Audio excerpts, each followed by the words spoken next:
ఆఖరికి కురిసేది ఆటన సిక్కలానా పరువు పరువు అంటూ తీస్తిరిగదనే పరుగు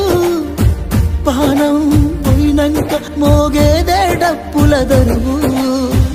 ఉండదనికే హాని పిల్ల పాపాలతోని హాయిగా బతుకేను 100 ఏళ్ళు